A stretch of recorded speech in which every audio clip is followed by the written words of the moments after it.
ધોરાજી ખાતે કોંગ્રેસના પૂર્વ ધારાસભ્યએ કર્યું છે મતદાન। લલિત વસોયા પરિવાર સાથે કર્યું છે મતદાન। ધોરાજીની આદર્શ સ્કૂલ ખાતે મતદાન કર્યું હોવાની માહિતી સામે આવી છે।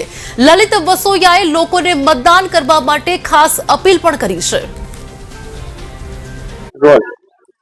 આજે ધોરાજી નગરપાલિકાની આ સામાન્ય ચૂંટણીમાં મેં અને મારા પરિવારે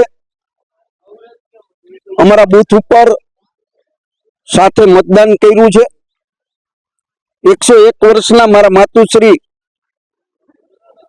એની જિંદગીમાં એમને જેટલી પણ ચૂંટણીઓ સ્થાનિક સ્વરાજ્યની ધારાસભાની લોકસભાની ચૂંટણીઓમાં મતદાન કર્યું છે અને આજે પણ એમનો આગ્રહ હતો કે મારે મતદાન કરવા જવું છે, એમને મતદાન કર્યું છે।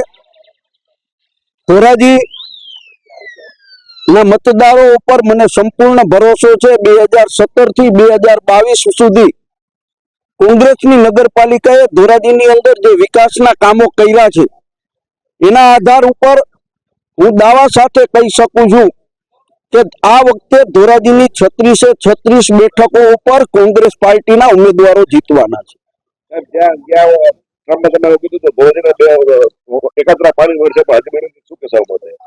ધોરાજીની અંદર 2017 પહેલા જ્યારે ભારતીય જનતા પાર્ટીની નગરપાલિકા હતી ત્યારે 14.5 કરોડ રૂપિયાના ખર્ચે પીવાના પાણીની પાઇપલાઇન નાખવામાં આવી હતી।